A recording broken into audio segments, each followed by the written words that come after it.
हाय दोस्तों, आज मैं आपके लिए आया हूँ 3 practical steps to clear CS exam. तो आज मैं आपको 3 बातें बताने वाला हूँ कि ये 3 चीजें अगर आप करोगे तो आपकी सीएस एग्जाम की जर्नी जो है वो कंपैरेटिवली बहुत आसान हो जाएगी और आपके लिए एग्जाम क्लियर करना काफी हद तक पॉसिबल हो जाएगा। एक बात, वीडियो के एंड में आपके लिए एक चीज लेके आया हूं मैं, जिसको आप देखोगे तो वो आपके लिए बहुत हेल्पफुल होने वाली है और अगर आप फॉलो करेंगे तो आपको बहुत ज्यादा मजा आएगा और आप पक्के से आप अपने पॉजिटिव रिजल्ट्स की ओर बढ़ जाएंगे। ठीक है क्या? तो वीडियो को एंड तक देखिएगा। पहली चीज बोला जाता है, before studying for your exam study your exam. ये अक्सर कहा जाता है, before studying for your exam study your exam. Exam के लिए पढ़ाई करने से पहले एग्जाम को पढ़िए।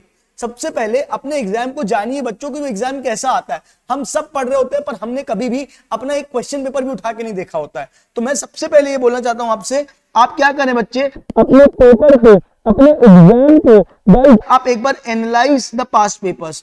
एनालाइज द पास्ट पेपर्स ये मैं आपको करके दे सकता हूं, आप बोलेंगे तो हर सब्जेक्ट का एक ब्लूप्रिंट टाइप का एबीसी एनालिसिस का, कि कौन सा आपका अच्छा है, कौन सा मतलब कि चैप्टर्स इंपॉर्टेंट है, कौन से चैप्टर्स इंपॉर्टेंट नहीं है, क्या आता है क्या नहीं आता है, किससे कैसे क्वेश्चन पूछे जाते हैं कौन से सब्जेक्ट में, इसको लेके मैं आपके लिए आ सकता हूं। ठीक है क्या? दूसरी चीज, आपको पेपर को एनालाइज करना है किसी भी चैप्टर को पढ़ने से पहले। फॉर एग्जांपल आप कंपनी लॉ का जनरल मीटिंग पढ़ना चालू कर रहे हैं, तो जनरल मीटिंग पढ़ने से पहले ही आप एक काम करें, क्वेश्चन बैंक खोलें, स्कैनर खोलें और जनरल मीटिंग के क्वेश्चंस पढ़ लें। आपको कुछ समझ नहीं आएगा, मैं सही बता रहा हूं, आप पढ़ने बैठेंगे आपको कुछ समझ नहीं आएगा, लेकिन फिर भी पढ़ें। माने मेरी बात, एक बार आप करके देखें ये चीज कि चैप्टर पढ़ने से पहले उसके क्वेश्चन आंसर्स पढ़ लें, सिर्फ क्वेश्चन देख लें और फिर आप उसका चैप्टर पढ़ना चालू करें। जब चैप्टर में वो बातें आएंगी ना जिससे एग्जाम में आया हुआ है, तो आपको क्लिक करेगा, अच्छा उसका क्वेश्चन का आंसर ये था, अच्छा उस क्वेश्चन का आंसर ये था, तो आप पढ़ते समय ज्यादा सतर्क रह पाएंगे। तो before studying for any chapter read the scanners. आप चैप्टर शुरू करने से पहले उस चैप्टर के क्वेश्चंस को पढ़िए। तीसरा, सॉल्व द पास्ट पेपर्स। आपको पास्ट पेपर सॉल्व करने ही करने हैं, लिख के देखने ही है। क्या बात समझ में आ रही है? हर चैप्टर के, हर पूरे कोर्स को 3-3 चैप्टर्स में बांट लीजिए। ठीक है क्या? मतलब यूनिट टेस्ट टाइप्स 3-3 चैप्टर की यूनिट्स बना लिए और हर एक यूनिट के पास पेपर के एग्जाम दीजिए लिख के, आप पक्का क्लियर करेंगे। ठीक है क्या? दूसरा बेटा, एनालाइज योरसेल्फ। अपने आप को एनालाइज करो, आप क्या हो। क्या है ना, हर किसी की प्रॉब्लम सेम नहीं होती। ठीक है क्या? तो कई बार क्या होता है ना, उसने वो किया था तो मैं भी वो कर लेता हूं, वो इतने घंटे कंपनी लॉ पढ़ लेता तो मैं भी कंपनी लॉ पढ़ लेता हूं। भाई तू देख तो ले, तेरा क्या है, तू कौन है, तेरा कौन सा सब्जेक्ट वीक है, तेरा कौन सा सब्जेक्ट स्ट्रांग है। क्या तेरा टैक्स स्ट्रांग है? अगर टैक्स वीक है तो टैक्स में टाइम दे, कंपनी लॉ वीक है तो कंपनी लॉ में टाइम दे। राइटिंग स्किल्स अच्छी है या तेरे को समझ में ही नहीं आता है या तेरे को याद नहीं होता है, तेरी प्रॉब्लम क्या है तू वो पहचानना पहले। क्या बात समझ में आ रही है? तो पहले अपनी प्रॉब्लम को पहचानो कि तुम्हारी प्रॉब्लम क्या है। पेपर पेन लो, उसको लिखो कि I am weak in tax. दूसरा पॉइंट, मुझे राइटिंग की जरूरत है। क्या बात समझ में? तीसरा पॉइंट, मेरे को, मैं भूल जाता हूं, मुझे रीडिंग की जरूरत है। कोई होगा जिसकी राइटिंग स्किल बहुत अच्छी होगी, कोई होगा जिसको याद नहीं रहता होगा, कोई होगा जिसको याद रहता होगा पर लिख नहीं पाता होगा। भाई तू कौन है? एक बात याद रखना बेटा, मेहनत सब करते हैं। ठीक है क्या? मेहनत राजा भी करता है, मेहनत लेबर भी करता है। ठीक है ना? दिखती किसकी मेहनत है? लेबर की। आप लेबर को काम करते हुए देखते हो, ईटा पत्थर उठाते हुए देखते हो, लगता है हाय हाय राम कितनी मेहनत कर रहे हैं। ठीक है क्या? राजा अलग टाइप की मेहनत करता है, उसकी मेहनत दिखती नहीं है, लेकिन वो पूरे टाइम टेंशन में रहता है कि उसको बड़े बड़े लाइफ के डिसीजंस लेने हैं, प्रजा को खुश रखने के लिए क्या करना है, कितना टैक्स लगाना है, जो टैक्स है उसको कैसे खर्च करना है। लेकिन देख के क्या लगता है, राजा बिल्कुल काम नहीं कर रहा, मजे की जिंदगी जी रहा है, और लेबर काम की जा रहा है। तो लेबर वाली मेहनत मत करो, राजाओं वाली मेहनत करो, जो भले दिखने में कम हो, दिखावा कम करो, पढ़ाई करो। बात समझ में आ रही है? तो अगर आपको लग रहा है कि आपको रिजल्ट नहीं आ रहा है, आप अटेम्प्ट्स दिए जा रहे हो लेकिन आप फिर भी वही काम किए जा रहे हो, तो फिर से रिजल्ट नहीं आएगा।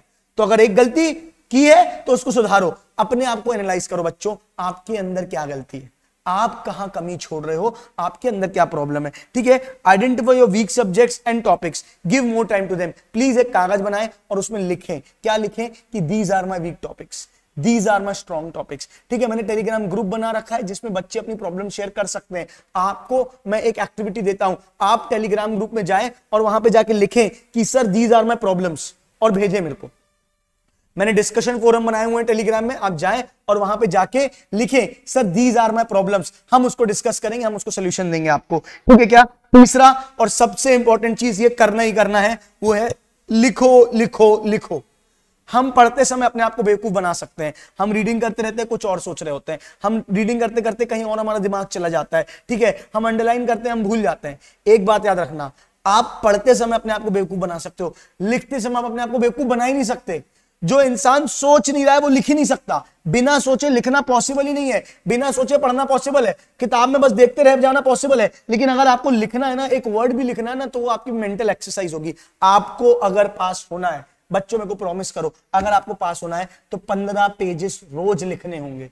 रोज आप 15 पेजेस लिखने, 10 पेजेस लिखो। अरे आप 3 आंसर्स का रूल बना लो, 3 आंसर्स आपको रोज लिखने, एक आंसर कंपनी लॉ का, एक आंसर सिक्योरिटी लॉ का, एक आंसर ईबीसीएल का। अगर आप बोर्ड ग्रुप दे रहे हैं तो, अगर आप सिंगल ग्रुप दे रहे हैं तो 2 आंसर कंपनी लॉ के और एक आंसर ईबीसीएल का। आपको डेली लिखना है, सही गलत फर्क नहीं पड़ता, बस लिखना है।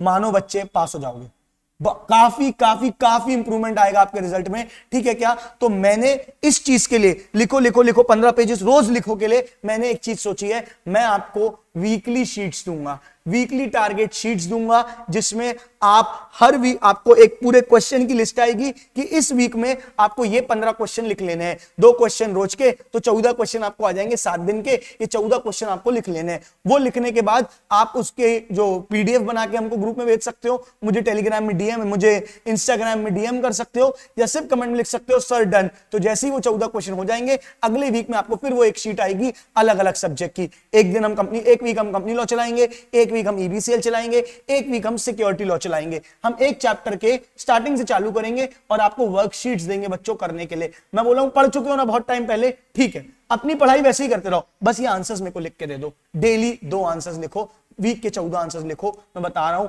रिजल्ट में फर्क पड़ेगा, 100% पड़ेगा। बताओ बच्चों, क्या आप पास होना चाहते हो? तो आपको ये करना पड़ेगा। ये मैं करना चाहता हूं, लेकिन उसकी मेरी खुद की एक लिमिटेशंस है। मैं चाहता हूं कि आप इस वीडियो को लाइक करें अगर आपको ये चीजें यूजफुल लग रही हो। अगर आप चाहते हो कि मैं इसी एनर्जी के साथ वीडियोस बनाता रहूं और ऐसी एक कम्युनिटी डेवलप कर पाऊं जिसमें मैं ऐसे ही अपने वर्कशीट्स भेजता रहूं और आपको सजेस्ट और गाइड करता रहूं, तो प्लीज इस वीडियो को लाइक करिए, ठीक है क्या। अगर आप मेरे को 100 लाइक्स तक पहुंचा देते हैं तो मैं बहुत ज्यादा ग्रेटफुल रहूंगा कि मुझे समझ में आया कि हाँ, मैं जो कर रहा हूं वो आपके लिए हेल्पफुल है। Thank you guys.